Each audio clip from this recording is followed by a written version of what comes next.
इन्हें क्या पता, मेरा नाम इंद्रभूति गौतम, इन्हें क्या पता। पर यह अहंकार सत्य को स्वीकार करने नहीं देगा। एक बात समझाऊं आपको, बाजार में शीतल पेय आते हैं, मुझे कोई तात्पर्य नहीं है, मैं तो अपनी बात समझा रहा हूं। उनमें एक बोतल आती है जिसको गोली वाली बोतल कहते हैं। देखिएगा, पीते हैं लोग, करते हैं प्रयोग। उसमें जहां भी इसका निर्माण है उसमें पानी भरा जाता है, पेय भरा जाता है, फिर उसमें गैस भरी जाती है। जब गैस भरते हैं तो गैस ऊपर को आती है और वह गोली को ऊपर उठाती है, और वह गोली उसका मुख्य चूंकि छोटा होता है और वहां रबर भी होती है, उसमें आकर के लग जाती है, फंस जाती है, बाहर नहीं निकल सकती, गोली बाहर नहीं जाएगी, गोली नहीं निकलेगी, गैस भी नहीं निकलेगा। ऐसी होती है ना भाइयों। और जब उसको खोलना होता, गोली को चोट मार करके जिस तरह से पीछे हटाते हैं और गैस निकलती है, फिर पानी निकलता है। जब तक वह गोली वहां अटकी रहेगी, गैस बाहर नहीं आएगी, गोली अटकी रहेगी, पानी बाहर नहीं आएगा। अंदर का अंदर, बाहर का बाहर। गैस अंदर है, बाहर की हवा भीतर नहीं जा सकते, भीतर की गैस बाहर नहीं आ सकती। उस गोली का ये काम है। उस गोली की तरह से अहंकार ये भी यहां अटका रहता है।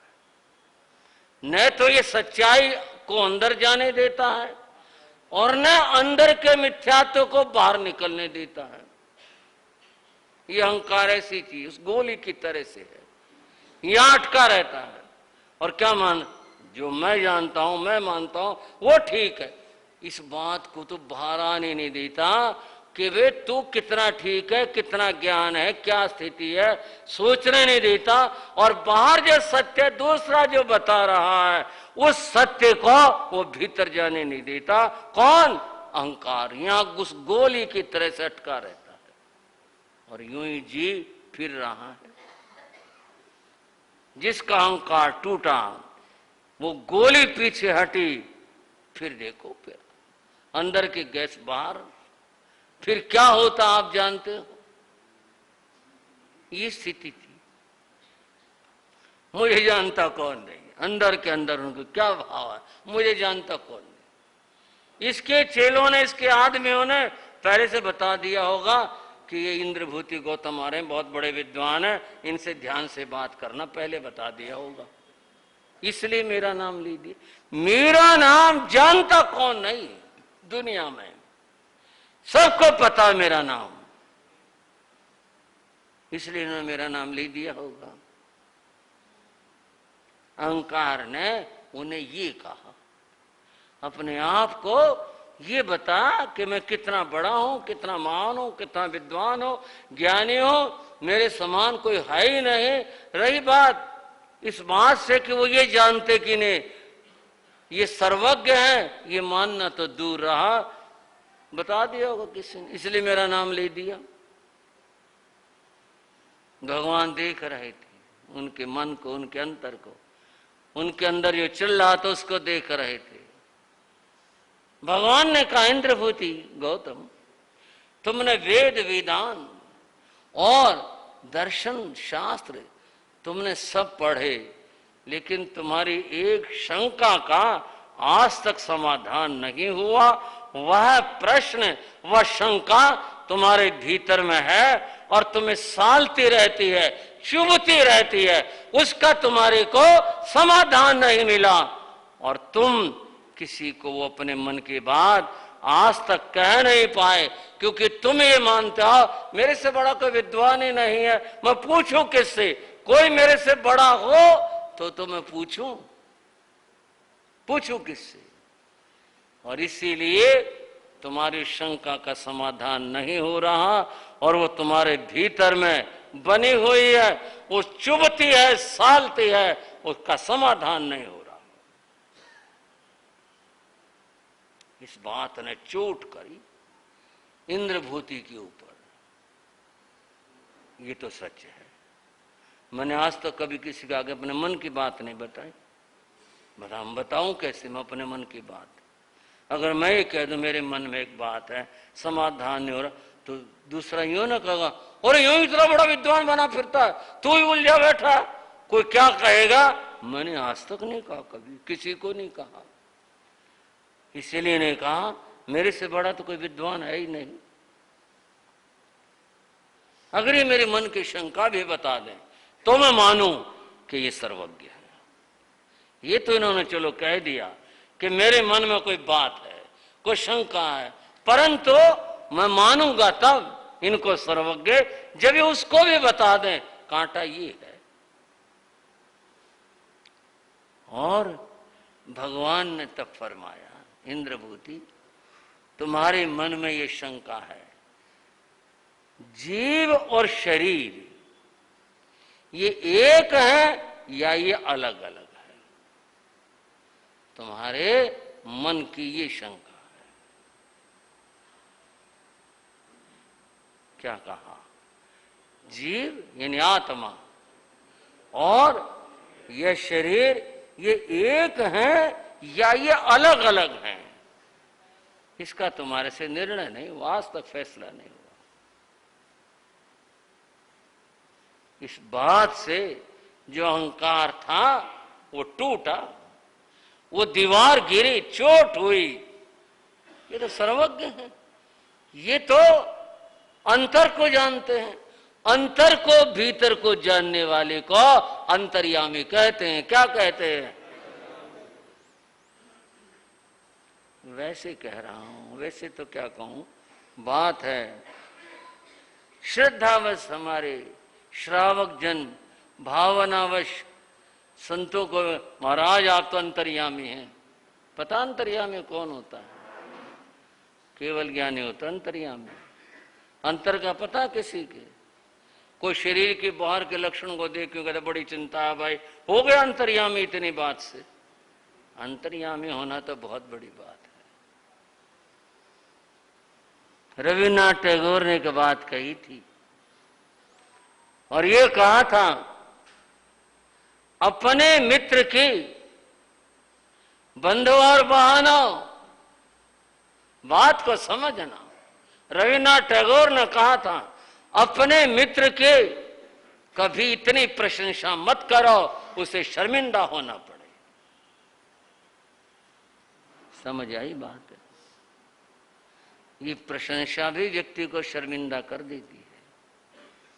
आपने कह दिया अंतर्यामी, आपने तो अपनी भावना में कहा, और लेकिन कोई अगर ये पूछ दे अंतर्यामी है तो बताओ मेरी मुट्ठी में क्या और मेरे जीव में क्या और मेरे मन में क्या है, कैसे बताया जाए? कौन बता पाए? अपने मित्र की कभी इतने प्रशंसा मत करो कि उसको शर्मिंदा होना पड़े। उतनी बात कहो जितनी उसकी योग्यता है, जितना वह है उतनी बात कहो। आपको भी कह रहा हूं, अगर आप भी अपने किसी मित्र के प्रियजन की प्रशंसा करते हैं उतने ही करो जितनी उसकी योग्यता है। उसकी योग्यता से ज्यादा प्रशंसा नहीं करनी चाहिए। ये आपकी बात है, अर्थात गृहस्थों की बात है, और ये बात संतों की भी है। जब भी कभी विशेषणों का प्रयोग हो और जब भी कभी आप प्रशंसा करें, एक सीमा में करें, योग्यता के अनुसार करें, अति में नहीं करें। अति में करने का अर्थ होगा हम उसको लज्जित करने जा रहे हैं, शर्मिंदा करने जा रहे हैं। अंतर्यामी, जो अंतर को और भीतर को जानता उसे अंतर्यामी कहते हैं। ये अंतर्यामी है, अर्थात ये सर्वज्ञ है। अब मन ने माना, अब स्वीकार किया, इनको पता मेरे मन की बात, मैंने कभी कही नहीं ये बात तो, और प्रश्न आज तक नहीं हल हुआ। ये शरीर और ये आत्मा अलग अलग हैं या एक है, इसका समाधान ही नहीं हुआ, आज तक नहीं हुआ। ये प्रश्न बंधुओं इतना साधारण सा छोटा सा नहीं है कि एक कथा के रूप में आपने सुन लिया, हमने कह दिया। ये है बड़ा भारी उलझन भरा। इसके ऊपर तो बड़ा भारी विचार है आत्मा और शरीर के ऊपर। तो एक राजा था जिसका नाम प्रदेशी था, वो उलझा बैठा था और उसने न जाने कितनी हिंसा करवा दी ये देखने के लिए ये आत्मा क्या चीज है, कहां पर है शरीर के अंदर। एक आदमी को मृत्यु दंड दिया गया न्यायालय की ओर से, राजा ने कहा पकड़ के मंगवाया, इसको ऐसे मत मारो, फांसी दे के मत मारो, इसको प्रयोग करते, इसको काटो, इसके टुकड़े टुकड़े करो। और देखो क्या निकल कर जाती है इसमें से, कुछ नहीं गया। झूठी बात थी कि अंदर आत्मा है, आत्मा होती जाती दिखाई देती, निकलती दिखाई देती। उसने तो ऐसे बहुत प्रयोग करवा दिए, कहीं उसने बंद करवा दिया, घड़ी में ऊपर सील लगवा दी, और फिर कई दिनों के बाद देखा कीड़े पड़ गए। बोले ये कहां से आए, अगर आत्मा है तो कहीं तो छेद होता इसमें, वहां से आत्मा अंदर जाती, छेद तो था ही नहीं। और जो मरा वो निकली कहां से, आत्मा को छेद था ही नहीं। राज प्रश्नीय सूत्र में ये सारी चर्चाएं हैं बंधुओं। राजा प्रदेशी की और केशव स्वामी की वहां से पढ़कर जाना जा सकता है केशव स्वामी ने क्या समाधान दिए इन सारी बातों के, प्रश्नों के। यहां तो भगवान महावीर और गौतम स्वामी की चर्चा चल रही है। भगवान महावीर ने कहा इंद्रभूति आत्मा और है और शरीर और है। अन्नो जीवो अन्नो शरीरम, शरीर अन्य है और जीव आत्मा अन्य है, ऐसा मैं कहता हूं। और फिर इसको बताने और समझाने के लिए प्रभु ने उन्हें कई एक युक्तियां उदाहरण दिए, उन सबको सुना। इंद्रभूति ने आज तक जो फैसला नहीं हुआ था आज फैसला हुआ, उसके मन ने माना ये बात ठीक है। व्यक्ति ठीक ठाक था, बिल्कुल सही था, आत्मा निकल गई, अब उसके शरीर को क्या हो गया, अब वो पड़ा हुआ है, बिल्कुल ऐसे पड़ा हुआ है, क्या हो गया अब यह है, आत्मा चली गई। और आत्मा चली गई, न तो आते दिखी न जाते हुए दिखी, परंतु आत्मा थी, आत्मा से ये बना था और आत्मा का वास था। आत्मा छोड़कर चली गई, अब ये शरीर, लोग ही कहते हैं अरे भाई क्या देर कर रहे, मिट्टी है ये, अब क्या है, जो था इसमें वो तो निकल गया, चला गया, अब बचा क्या। और तथ्य यह है अगर कुछ देर वो और पड़ा रहेगा सड़ेगा, कुछ नहीं होगा। तो कोई तो चीज थी ना वहां जिसके कारण से न वो सड़ता था न कुछ होता था, ठीक था, कार्यशील था, सब था। क्या थी उसमें, आत्मा थे, वह निकल गए, अब कुछ नहीं रहा। बंधुओं गणधरवाद एक ग्रंथ है, गणधरवाद में सारे गणधरों के और भगवान की ये जो प्रश्नों की बात और समाधान की है उसमें ये चर्चा है। विशेष आवश्यक भाष्य ग्रंथ है, उसका एक अध्याय गणधरवाद है, उसके अंदर ये चर्चा है किसके किसके क्या क्या प्रश्न थे और भगवान ने उनके समाधान किए। इंद्रभूति का प्रश्न था शरीर और आत्मा एक है या ये अलग अलग हैं, उनका ये प्रश्न था, भगवान ने समाधान दिया। समाधान हुआ, अहंकार की दीवार गिर गई, टूट गई। वो गोली जब फंसे हुए थे वह निकल गई। चरणों मनत हो, ये सर्वज्ञ है, ये मन स्वीकार कर लिया, ये सर्वदर्शी हैं, ये अंतर्यामी है, ये सब कुछ जानते हैं। मेरे मन की बात इन्होंने जान ली, आज तक जो मैंने किसी को बताई नहीं थी और मेरा समाधान हुआ नहीं था, आज समाधान हुआ, इन्होंने किया। घुटने रखे जमीन पर और फिर हाथ जोड़े, इसको पंचांग वंदन कहते हैं, प्रभु के चरणों में वंदन किया। भगवान आज से मैं आपको अपना गुरु मानता हूं, आप मेरे गुरु हैं, मैं भटका हुआ था, मेरा मन, मेरे विचार, मेरी आत्मा भटके हुई थी। मैंने आज सत्य का दर्शन किया, आपकी कृपाओं से किया, चरणों में नत हो गए। बंधुओं, एक छोटा ग्रंथ है, उसका नाम है अत्रि स्मृति, अत्रि ऋषि का रचित है। उसके अंदर लिखा है, एक अक्षर प्रदातारम यो गुरुम नाभिमन्यते। एक अक्षर का दान देने वाले गुरु की जो विनय और भक्ति नहीं करता, ऐसा जो शिष्य है वो नरक का भागी होता है। गुरु के प्रति जिसने अंतर्नेत्र खोले हैं, जिसने ज्ञान दिया है, उसके प्रति सदैव विनय का भाव और श्रद्धा का भाव रखो।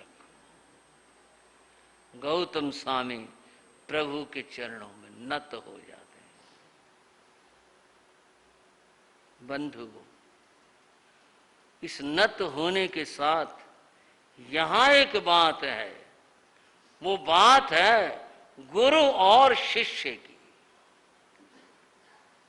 शिष्य होना बड़ा मुश्किल है, और आप पूछो गुरु होना, वो आसान है? आसान तो वो भी नहीं है गुरु होना। गुरु होने के लिए तो बहुत गुण चाहिए, तभी गुरु हुआ जा सकता है, ऐसे कैसे हो जाएंगे। पर यह भी एक बात है कि वे शिष्य होना भी कोई आसान बात नहीं है। उसके लिए पूरी तरह से समर्पित होना पड़ता है गुरु के प्रति, और जो पूर्ण समर्पित नहीं होता वह फिर शिष्य नहीं बन पाता।